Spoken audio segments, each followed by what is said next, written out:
이 말씀이 우리에게 낯설은 말씀은 아니죠. 아마 수차례 보신 말씀일 텐데요. 이 말씀을 보시면서 특별히 18절 베드로와 안드레는 즉시 그물을 버려두고 예수를 따라갔다라는 말씀과 20절 야고보와 요한은 아버지 세베대를 비롯한 일꾼들을 배에 남겨두고 즉시 예수를 따라갔다라는 이 말씀을 대할 때마다 우리 마음 한켠에는 이런 생각이 드는 것이죠. 아니 그게 그렇게 쉬워? 자신과 가족들의 생계를 책임졌던 어부라는 직업을 한순간의 망설임도 없이 그 자리에서 딱 그만두는 것이 그렇게 쉬운 거였어?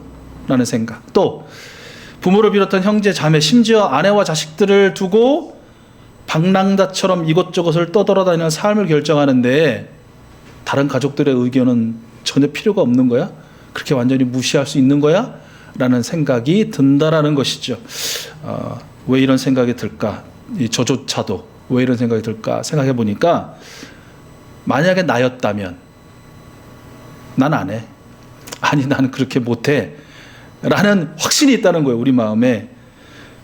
이 시간에도 예수님께서 우리를 향해서 너도 이와 같이 하라. 즉 너도 다 버리고 다 떠나고 나를 따르라 라고 말씀하시기도 전에 이미 선제적이고 적극적으로 작동하는 우리의 본능적인 죄성의 방어 기제가 작동하는 것은 아닐까. 난 못해. 아니 난 안 해. 뭐 이런 것들이죠. 어쨌든 여러분 사실 인간적으로 볼 때 나를 따라오너라 즉시 버리고 즉시 떠나 나를 따라오너라는 예수님 말씀에 보인 이 제자들의 반응은 오늘날의 시각으로는 사실 좀 이해하기 힘들죠. 그죠? 그리고 상상하기도 힘든 일입니다.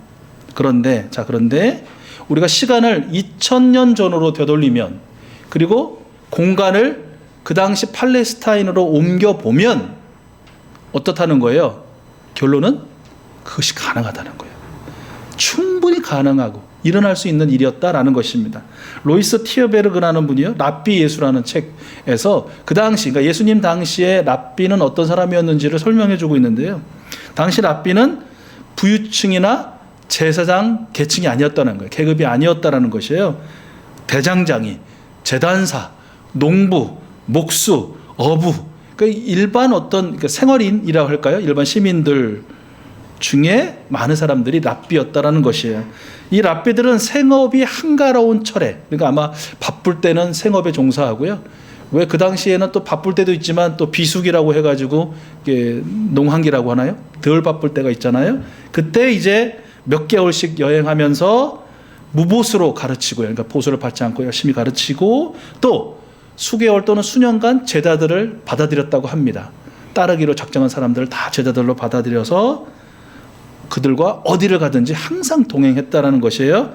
이들의 교실은 이런 강의실 또는 예배당이 아니고 회당이 아니고 포도원, 시장, 길가, 들판이었다는 것입니다. 거기서 성경 지식도 가르쳤지만 보다 중요한 건 삶을 가르쳤다라는 것이죠. 예수님 역시 다른 랍비들처럼 자신을 따르는 제자들을 받아들였고 그들과 함께 걸어 다니시면서 비유로 가르치시고 또 때로는 논쟁을 벌이시고 또 성경 이 당시 성경은 이제 모세 오경이니까 토라를 해석하면서 제자들과 함께 사셨다라는 것이에요. 그리고 그 제자들 양육하셨다라는 것이죠. 그러니까 또한 유대교 사회에서 제자란 어떤 사람을 가리키느냐? 유대교의 권위를 가진 이 랍비들로부터 구전 전통의 가르침을 배우고 또 토라를 열심히 실생활에서 적용하는 그런 학습을 훈련받던 사람들이었다라는 것이에요. 그리고 이 랍비로부터 가르침을 받은 제자들 중에 율법에 능통하게 되고 또 율법을 실천하는데 숙련되어졌다. 정말 누가 봐도 이 사람은 아는 대로 사는 사람이야 라고 인정을 받으면 그 스승 랍비로부터 독립해서 자신도 랍비가 될 수 있었다 라는 것이죠. 그러니까 예수님 당시에는 이 말씀의 배경에서는 어떤 사람이 자신을 존경하고 따를 스승 즉 랍비로 여기면 그가 무엇을 했든지 간에 무엇을 하고 있든지 간에 지금까지의 모든 삶을 정리하고 얼마든지 그를 따라 나설 수 있었다라는 것이에요. 그 당시에 모든 사람들에게 가장 존경받는 사람이 누구였는가? 바로 이 랍비였고요. 그리고 그러다 보니까 그렇잖아요. 누가 무엇이 되고 싶어 말하면 대부분 당시에 가장 존경받는 대상처럼 되고 싶다고 말하지 않습니까? 모든 사람들이 이 동경했던 소위 직업은 아닐 텐데요. 그 모습은 랍비였다라는 것이에요. 그런 존재였기 때문에 얼마든지 가능했다라는 것이에요. 여러분, 일전에 제가 한번 오래전에도 한번 말씀드린 적이 있었는데, 이스라엘 성지 여행을 갔을 때 그 예루살렘을 방문했었거든요. 이렇게 여러 군데를 돌아보는 중에 통곡의 벽 앞에 이렇게 서 있는데 정말 새카만 옷을 입은, 그러니까 멀리서 보면 까마귀 떼야 할 정도로 정말 머리부터 발끝까지 새카만 옷을 입은 한 무리가 한 100여 명 정도는 되어 보였어요. 많은 무리가 정말 우르르 어느 한쪽으로, 그러니까 제가 볼 때 이 왼쪽에서 오른쪽으로 우르르 몰려가더라고요. 근데 이내 한 몇 분 안 있다가 이번에 또 반대편으로 오른쪽에서 왼쪽으로 우르르 몰려가는데 그 수가 더해졌어요. 아까보다 더 많은 무리가 그렇게 몰려가더라고요. 떼지어가지고. 그래서 이제 저희들은 이제 아무것도 모르니까 궁금하잖아요. 무슨 큰 일이 일어난 거 아닌가? 혹시 또 이 지역이 막 또 유대인과 팔레스타인 사람들이 섞여 사는 곳이니까 또 뭐 어떤 일이 벌어진 건가라고 가이드한테 물어보니까 가이드가 이렇게 대답하더라고요. 유명한 랍비를 따라서 그가 가는 대로 저쪽으로 몰렸다가 그가 또 이쪽으로 가면 이렇게 또 몰려가는 거라고 얘기를 해주더라고요. 그러니까 오늘날도 랍비라는 존재의 존재감이 이런데 예수님 당시에 랍비의 존재감이라는 건 어땠겠는가. 그러니까 지금 나를 따라 오너라라고 부르는 그 예수를 랍비로 여기고 그를 따르기로 작정한 이 제자들이 정말 즉시로 그물도 버려두고 가족들도 일단 떨어뜨려 두고 예수님을 따라갔다라는 것이 이해가 되더라라는 것이에요. 여러분께 그렇게 설명을 해 드리는 것입니다. 자, 이런 당시 상황에 대한 이해를 가지고 오늘 말씀, 특별히 내가 너희를 사람을 낚는 어부가 되게 하겠다라는 이 예수님의 말씀이 어떤 의미로 하신 말씀이고 또 제자들은 이 말씀을 어떤 의미로 받아들였는지를 우리가 알 수 있겠다라는 것이죠. 여러분, 먼저 제자들은 예수님의 이 말씀, 내가 너희를 사람을 낚는 어부로 만들어주겠다, 되게 하겠다라는 말씀을 어떤 의미로 받아들였을까요? 제가 앞에서 실컷 설명해 드렸으니까 여러분 답을 하셔야 됩니다. 자, 제자들은 예수님의 이 말씀을 어떻게 받아들였을까요? 그렇죠. 내가 너희를 나와 같은 랍비로 만들어주겠다 라는 그런 의미로 받아들이지 않았겠어요? 그러니까 이 사람을 내가 열심히 따라다니면 또 이 사람을 따라 내가 행하다 보면 지내다 보면 이 사람처럼 되겠다. 나도 독립된 어떤 랍비로 다른 사람들을 또 제자로 받아들이고 그들을 가르칠 수 있는 그런 사람이 될 수 있겠다라는 마음이 들었을 것이라는 것이죠. 여러분, 그러나 예수님께서는 사실은 그런 의미보다 훨씬 뛰어넘는 의미를 담아서 이 말씀을 하신 것이죠. 그러니까 문자적으로는 너희는 내 발걸음 그대로 따라 걸어 또 한 사람의 랍비가 되어라 라는 말씀의 의미가 있겠으나, 그러나 궁극적으로는 이 세상 모든 사람들에게 예수님이 구원자이시고 살아계신 하나님의 아들이십니다 라는 이 복음을, 이 메시지를 전파하는 제자, 그래서 사람들로 하여금 그 모든 죄에서 떠나 하나님의 구원의 자리로 인도받는, 즉 그 사람들을 구원으로 인도하는 사람들의 어부가 되게 하겠다. 사람을 낚는 어부란 뭔가 낚이다라는 어감이 굉장히 부정적이잖아요. 그렇죠, 여러분? 요즘에 낚였다 그러면 뭔가 사기를 당했다라든지 어떤 손해를 봤다든지 그런 의미 아닙니까? 이런 의미로 사람을 낚는다라고 표현하면 우리는 어떤 의미인지는 알지만, 낚이는 일반인 입장에서 보면 뭐 내가 낚였어? 예수한테 낚인 거야? 교회에 낚인 거야? 너희들한테 낚인 거야? 굉장히 좀 마음이 상할 수 있겠죠. 요즘 말이 아니라는 것이에요. 사람을 낚는 어부라는 것은 결국은 하나의 관용구라는 것이죠. 어떤 말이에요? 사람들을 위한 어부. 우리 예수님께서 그런 의미로 말씀하셨다라는 것이죠. 그러나 예수님이 이런 의미를 자세히 설명해 주지 않고 단순히 내가 너희를 사람을 낚는 어부가 되게 하겠다라는 말씀을 던졌을 때는 제자들이 이해하기로, 그래, 나도 저와 같은 랍비가 될 수 있다면 내 삶을 한번 걸어볼 수 있겠는데? 라는 그런 마음이 저들에게 있었다라는 것이죠. 우리가 다 알죠. 우리는 알죠. 성경을 처음부터 끝까지 다 보고 듣고 읽고 또 연구도 하고 하기 때문에 자신들의 삶 전부를 걸면서 제자들이 꿈꾼 것은 예수님처럼 되는 것, 정말 전인적으로 예수님을 닮고 예수님처럼 되는 것이 아니었고, 정말 예수님을 생명을 다 들여 섬기고 예수님이 주신 천국 메시지를 전하는 것이 아니었고, 오늘날로 하면 입신양명이었다라는 것이죠. 입신양명. 앞에서 말씀드린 것처럼 수십 수백 명의 사람들이, 그 이상의 사람들이 자신이 어디로 가든지 먼지 구름을 날리면서 우르르 따라다니는 그 광경, 자신의 이름을 연호하면서 베드로 베드로, 안드레 안드레, 뭐 야고보 야고보, 요한 요한, 이렇게 자신의 이름을 연호하면서 찬양하는 그 광경, 방문하는 집집마다 어서 오십시오라고 환영을 하면서 가장 높은 자리에 앉고 당신이야말로 위대한 랍비입니다, 어서 마시소서, 어서 드시소서 하면서 융숭한 대접을 받는 그런 광경. 예루살렘 제사장 권력도, 그 막강한 권력도 결코 가볍게 볼 수 없는 그런 강력한 이 백성들로부터 나오는, 시민들로부터 나오는 그 강력한 권위의 주인공이 되는 그 광경을 그들이 그렸다는 것이죠. 꿈꿨다라는 것이죠. 여러분, 사실은 인간적으로 저들의 그 꿈이라는 것, 저들이 먼저 내다본 희망이라는 것이 이해되지는 않습니다. 이해할 수 있을 것 같습니다. 뭐 이를테면 그런 것 같아요. 여러분도 학창시절에 이런 말 한 번쯤은 해보셨을 것 같은데, 나는 슈바이처 같은 사람이 되고 싶어, 또는 나는 나이팅게일 같은 사람이 되고 싶어. 이 말 한 번이라도 해봤다 하시는 분 조용히 한번 손 한번 들어보세요. 아마 한 번쯤은 해보셨을 거예요. 저도 제가 한 수없이 반복해서 읽은 게 세계 소년소녀 전기 전집이거든요. 그 중에서도 여러분 그때 슈바이처 이야기였어요.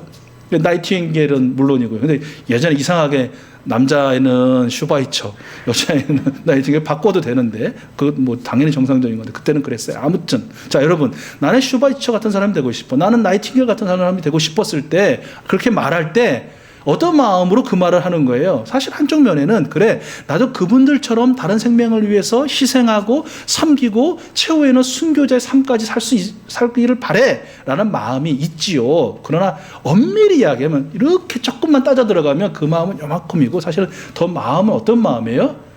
인류 역사가 대대로 이어지고 그 마지막 순간까지 이어지게 될 그 슈바이처라는 사람에 대한, 나이팅게일에 대한 사람들의 연호, 이 숭배, 그 찬양, 그런 자리에 내가 있고 싶어 라는 그런 마음이 아닐까. 저만 그런 거예요? 저만 그런지 모르겠는데, 그런 마음이 솔직히 우리 인간들에게는 다 있더라라는 것이, 그야말로 예나 지금이나 사람은 누구나 십자가 없는 면류관을 좋아하고 심지어 그것을 탐하기까지 한다라는 것, 우리 인정할 수밖에 없는 것 같아요. 자, 여러분, 이렇게 너희를 사람을 낚는 어부가 되게 하겠다라는 이 말씀하시는 예수님의 그 의미와 해석, 그리고 그것을 받아들인 제자들의 의미와 해석이 이렇게 현격하게 차이가 나 있지만, 어쨌든 예수님과 제자들의 그 동행이 시작되었다. 시작되는 시점이 바로 오늘 말씀이다라는 것이죠. 여러분, 그러면 예수님과 함께 살면서, 동행하면서 예수님을 따른다는 것은 무슨 의미일까? 이건 아마 길게 설명드리지 않아도 여러분 다 아실 거예요. 예수님을 따른다는 것, 문자적으로 보면 딱 붙어가지고 그가 어디로 가든지 함께 가는 것이죠. 또 약간 이미지적으로 설명하면 예수님의 발자국이 딱 난 그 발자국에 내 발자국이 포개지는 것. 그러니까 뒤에서 보면, 뒤따라오는 사람이 보면 이건 한 사람이 지나간 그 발자국이네 라고 할 정도로 예수님의 발자국 그대로를 내 발자국 포개면서 걷는 것이 바로 예수님을 따른다는 문자적 의미일 것입니다. 구체적으로는 삶 전체를 예수님 따라하는 것이다라는 것 잘 아시죠? 예수님이 가시는 길을 따라 나도 가는 것이고, 예수님께서 머무시는 곳에 나도 머무는 것일 것이고요, 예수님이 하신 말씀을 나도 따라하는 것일 것이고, 예수님이 웃으실 때 나도 웃고, 예수님이 울으실 때 나도 울고, 예수님이 화내실 때 나도 화를 내고, 예수님이 탄식하실 때 나도 탄식하는 것이 될 것입니다. 예수님이 골고다를 향해 가실 때 나도 골고다를 향해 가고, 예수님이 십자가에 달리실 때 나도 십자가에 달리는 것, 그것이 바로 예수님을 따른다라는 말씀의 의미가 아니겠습니까? 예수님을 따라 살다가 우리는 예수님처럼 되는 것이죠. 예수님께서 본래 의도하신 진정한 의미로서의 사람을 낚는 어부가 마침내 되는 것이죠. 예수님은 너희 스스로 사람을 낚는 어부가 되어라, 너희들이 노력해서 되어라라고 하진 않으셨죠. 그죠? 말씀에 어떻게 말씀하셨어요? 되게 하겠다. 내가 너희로 그렇게 만들어 주겠다라는 그런 약속의 말씀인 것이죠. 구약 성경과 신약 성경을 통틀어 보면 제 스스로 하나님의 일꾼 예수님의 제자가 된 사람은 찾기 드뭅니다. 아니, 없습니다. 그렇죠. 여러분, 문명이 발달한 갈대아 우루 지방에서 우상 제작과 판매로 부유한 생활에 만족하며 살던 그 아브라함을 불러내어 복의 근원이 되게 하신 분이 누구십니까? 하나님이십니다. 순간의 혈기를 참지 못하고 살인을 저지르고 광야로 도망쳐서 신분을 감춘 채 양은 똥을 치우면서 양치기로 또 살았던 그 모세를 불러다가 출애굽의 지도자로 삼으신 분이 누구십니까? 하나님이시죠. 그저 그 가문의 7째 아들, 첫째도 아니고 둘째도 아니고 셋째도 아니어서 누구도 돌아보지 않는 그냥 평범한 아이 중에 하나였던 다윗을 그저 들어서 이스라엘의 가장 위대한 왕으로 삼으신 분이 누구십니까? 하나님 아니십니까? 오늘 말씀에도 등장하지만 갈릴리라는 한 작은 지방의 어촌에 평생 어부로 먹고 살았던 이 베드로와 그의 일행들을 불러내어 하나님 나라와 복음을 전하는 생명을 위한 어부들로 영적인 삶을 살도록 인도하신 분이 누구십니까? 예수 그리스도 아니십니까? 예수님을 따르는 사람들을 그토록 핍박하고 죽이는 데 앞장섰던 그 완악한 그 사울이라는 사람을 불러내어 세계 선교의 선교사로 또 예수님의 제자로 삼아주신 분 누굽니까? 바로 예수님 아닙니까? 교회사, 인류의 역사에 이런 정말 우리가 그야말로 말씀 그대로 구름같이 허다한 증인과 증거들이 차고 넘치는 것 아니겠습니까? 그렇게 만들어 주신 하나님의 능력, 예수님의 사랑 말입니다. 여러분, 며칠 전에 미국의 새 대통령으로 선출된 조 바이든이 취임식을 했죠. 그리고 취임식 할 때 취임 연설을 했습니다. 그러니까 취임 연설에 대해서 여러분 관심 있는 분들은 아마 그 영어를 잘 하시는 분들은 이제 원전으로 보신 분도 계실 것이고 또 이렇게 해석된 것들 우리나라 말로 저처럼 읽으신 분도 계실 텐데요. 쭉 처음부터 끝까지 읽어보면 굉장히 성경적인 기초 가운데 기록됐다. 하나님의 말씀에 근거해서 기록됐다라는 것을 알 수 있어요. 그 중에 특별히 제 그 주목을 끈 부분이 있는데 바로 이런 부분입니다. 제가 영어로 한번 읽어드리려고 영어를 적어놨는데 빼겠습니다.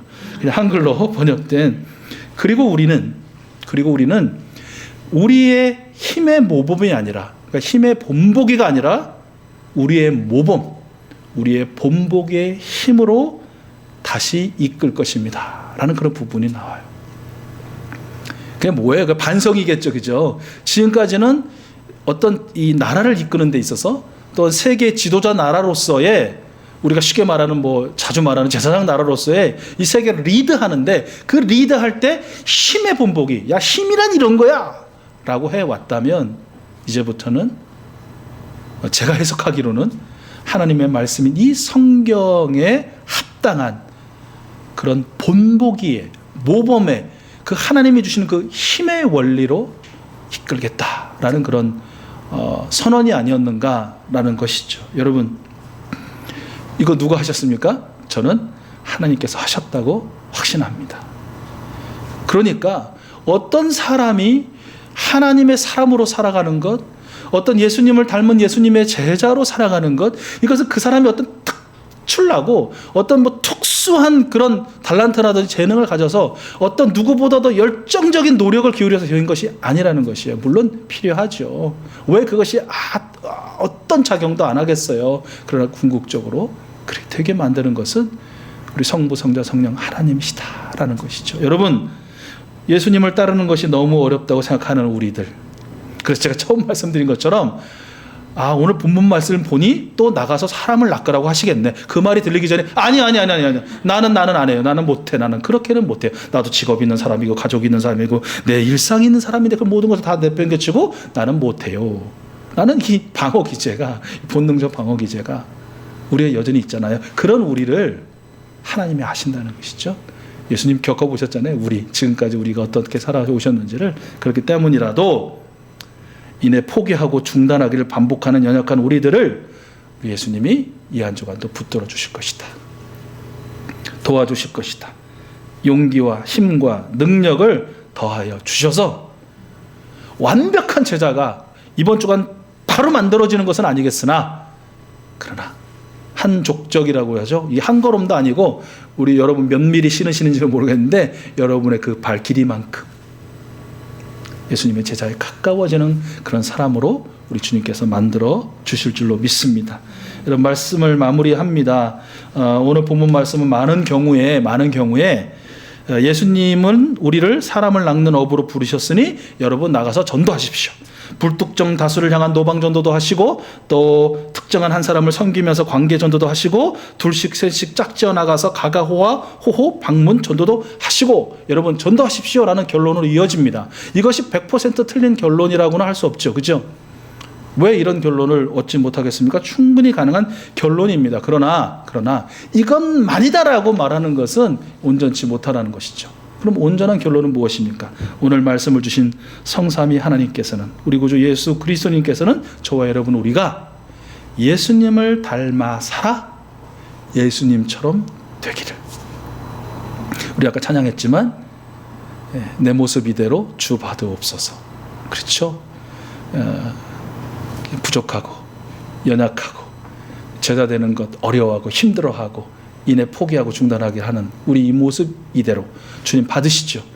그러나 여러분 귀에 딱지가 얹도록 들으셨죠? 반복해서 우리에 있는 모습 그대로 받으시지만, 그러나 우리는 그 자리에 머물기를 하나님은 원치 않으신다.